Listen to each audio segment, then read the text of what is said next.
In a quiet valley, nestled among rolling green hills, stood a small wooden house. And behind it, a wide open field where a majestic black horse roamed freely, his coat shining like polished obsidian in the sun. Inside that house, a newborn baby slept peacefully in his crib, his tiny chest rising and falling with each gentle breath. The horse would often stand just outside the window, his head lowered, listening intently to the baby's quiet, rhythmic sounds. Some guardians, it is said, are chosen by fate, and some choose their purpose the moment they hear a fragile, brand-new heartbeat. The first time they truly met, the sun was warm and the air was sweet. The parents carried their precious baby outside to feel the sunlight on his skin for the first time. From across the field, the black horse saw them. He approached slowly, each step deliberate and gentle, until he stood before the tiny child. He lowered his massive head, his intelligent eyes soft and curious.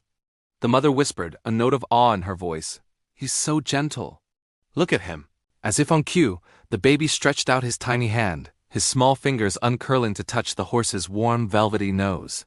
In that instant, the great horse closed his eyes softly, a deep sense of calm settling over him. It was in that profound, silent moment that a promise was made. A sacred promise that only the purest of hearts can truly understand. From that day forward, the horse became the baby's steadfast guardian. The days melted into weeks and a routine began to form. When the baby rested in his small cradle under the cool shade of an old oak tree, the black horse was always there, a stoic shadow of protection. He never strayed more than a few steps away. When a sudden gust of wind threatened to chill the sleeping child, the horse would shift his powerful body, becoming a living shield to block the breeze. If the baby started to cry, the horse would let out a soft, low neigh, a gentle sound of comfort that often soothed him back to sleep. And when the baby would wake from his nap, it was the horse who would run to the house, alerting the parents with an insistent nudge or a soft whinny that their son was ready for them. He was never trained to do this. No one had ever taught him these things. He just knew. His instinct, his heart, told him exactly what he needed to do.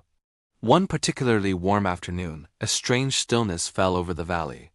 The mother laid the baby on a soft blanket on the grass, right in their usual spot, before heading inside for just a minute to grab a glass of water. Suddenly, the black horse, who had been grazing peacefully nearby, lifted his head sharply. His ears twitched, swiveling back and forth, catching a sound that was out of place. His body went rigid. Something was moving stealthily in the tall grass nearby. He felt the danger long before he saw it. Then came a faint, almost imperceptible hiss.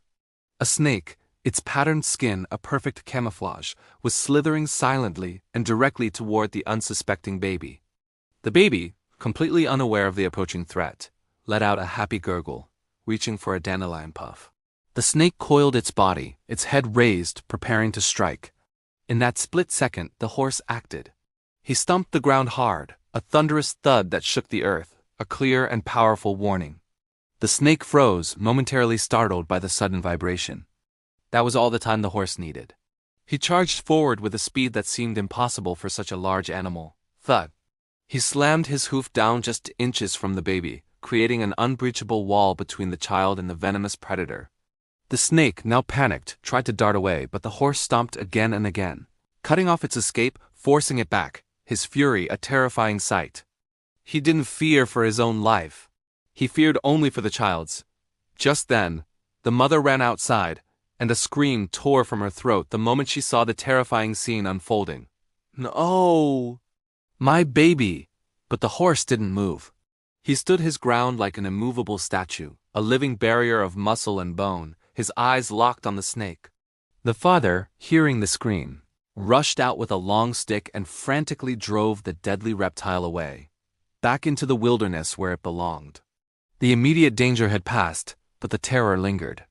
The mother fell to her knees, her body shaking uncontrollably.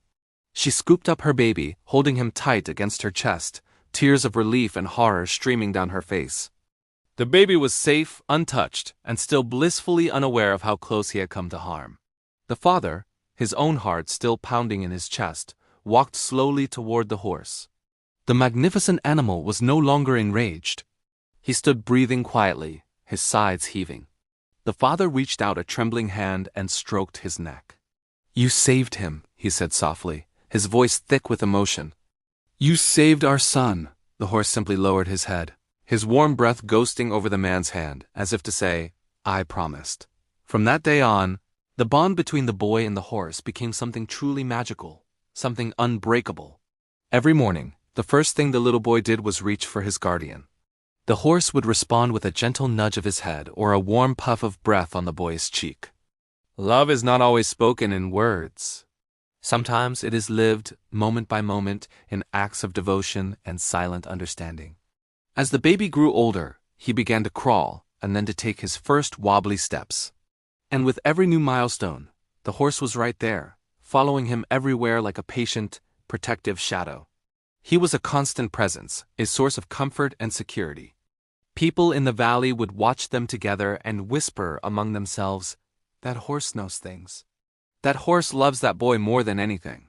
Time continued to pass, and the child, now old enough to stand firmly on his own 2 feet, would wrap his small arms around the horse's huge face, hugging him with all his might. And the horse would close his eyes, a deep sense of peace settling over him, perhaps remembering the day he first heard that tiny heartbeat and made a silent choice. He wasn't just a horse, he was a guardian, he was a friend. He was a silent hero with a heart far stronger and braver than any fear.